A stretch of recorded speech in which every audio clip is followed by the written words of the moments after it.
Utama Haji Muhammad bin Haji Hassan, Menteri Besar Negeri Sembilan Darul Khusus.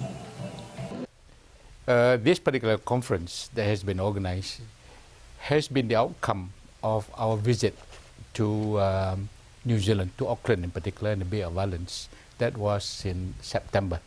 I was a member of the delegation made up of 9 sort of Malaysians that were there, representing different groups. That was, one is from Master College, one is from UKM, and then one is from the company, and then individuals like Datuk Kamarudin Kachar and myself.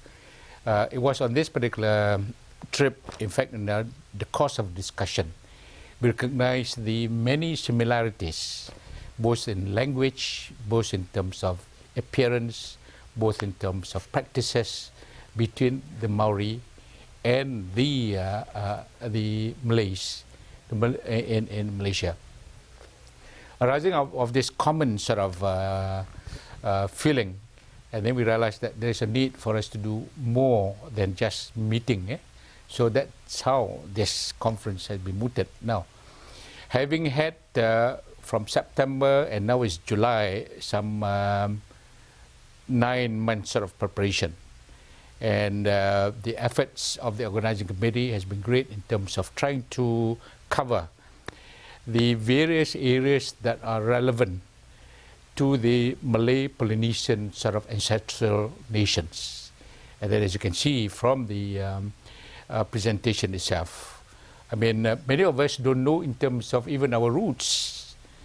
But like this morning sort of paper, is a scholarly paper by Prof. Hussein Hassan, who brought us back to the history of the Malay Polynesian sort of roots, you know, and having come up with different migrations of roots.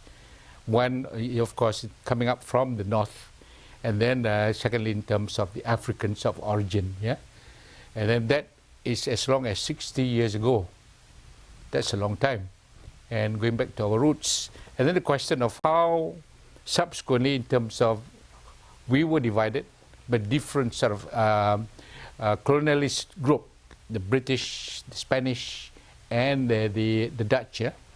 And that to me is a key as far as participation is concerned in terms of understanding our roots. Yeah? And then from there on, you can see in terms of the details of different customs and practices of the adat perpati in Negeri Sembilan. And that was elaborated in terms of how the matrilineal sort of family.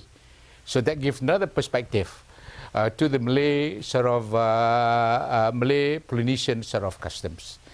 And then my own sort of paper, looking at the common roots as far as traditional medicine among the Rotomans, among the Maoris, among the Malays, among the Filipinos and Indonesians, and providing in terms of the wide range of traditional medicinal products based on herbs, based on microorganisms, based on sea sort of products that are in combination has been formulated into all sorts of medicinal values. This offer another potential in terms of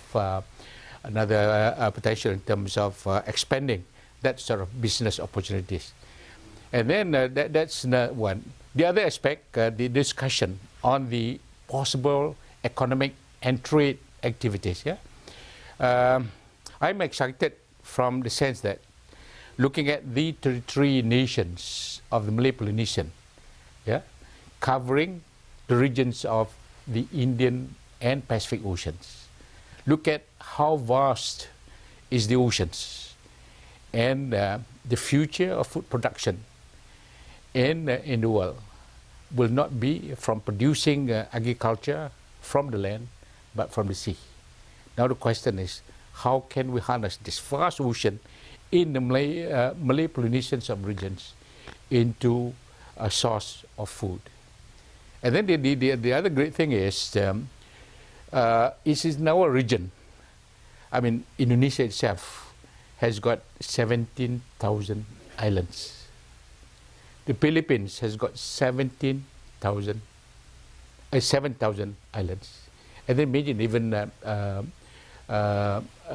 New Zealand, and imagine Samoa, Fiji, Tonga, Hawaii, all this. So you can see the number of islands. But don't forget, when you have islands, you've got the sea, you've got the beaches, you've got the hills, you've got the valleys. These are beautiful. And tourism is definitely another thing that we need to exploit. Yeah, it could be in a question of ecotourism, tourism that is friendly to the environment. This is where another aspects that I like about this whole thing. In fact, Robert Wallaby himself has presented in terms of the various principles of the Maori way of life, in terms of linking up how the relationship in the genealogy of the family, in terms of how the relationship between the Maori and the environment. And all this, again, are things that we need to go back to our past, to our ancestors, to learn the very good things that we should be practicing. But for some reason, and as you can see from some of the speakers, the many challenges that are facing, particularly of the Malay Polynesian minorities in many of these nations, the erosion of this cultural background. I mean, the question of erosion of language, erosion of cultures, particularly among the young generations that somehow are feeling not proud anymore of that ancestral sort of roots. So looking from that point of view, this particular conference has been an enlightening and informative one. But the big question is, what do we do from here? I mean, this is where there are quite a few resolutions. One of it is the question of establishing an international body that can coordinate the many activities that will cover areas of interest. Question of how do we, with the universities in these Austronesian sort of countries, Indonesia, New Zealand, Malaysia, Indonesia, that these facilities could be able to provide both in terms of academic degree training, at the same time building up the skill in the various areas. Okay, that's one, education.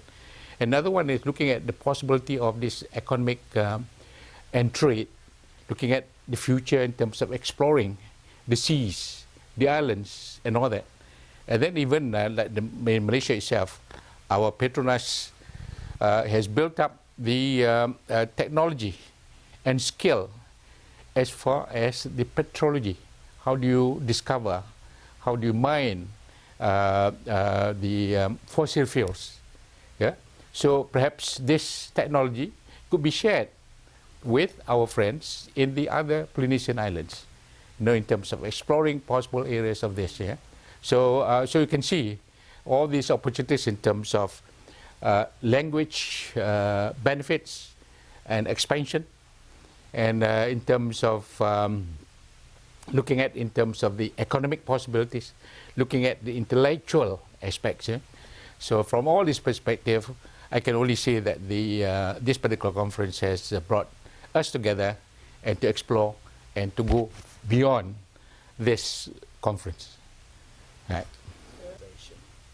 No, in fact, on the question of the, not just the question of writing, but looking at the intellectual development, because I feel that this will be the key, the intellectual thing that you have in you in terms of bringing development to your own community.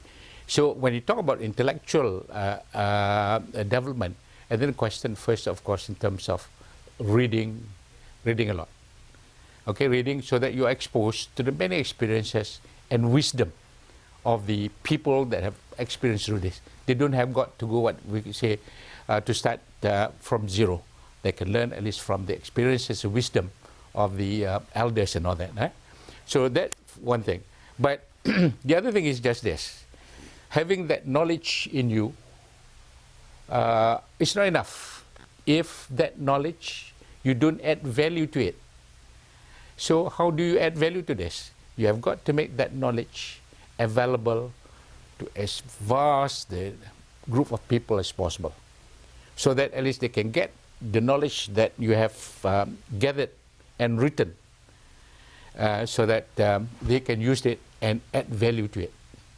I mean, simple things like, okay, I'm a practitioner in terms of my good health through herbal formulations. I take a lot of herbal juices, for instance, yeah.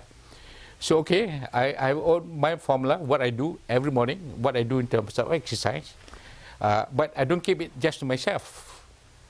So, I write about it, and then at the same time, I share a lot of it through my lectures, my speeches, and all that. And as I was saying, that I'm presenting a paper on traditional medicine, so that's sharing. But then, by writing and sharing, and then you add value to this info. And I've always said this, even in my lecture today, I've said, don't just keep all your files in the computer, because it's worthless. The question is, how do you, this information in your file in the computer is transmitted to those of interest. This is where you use the social media.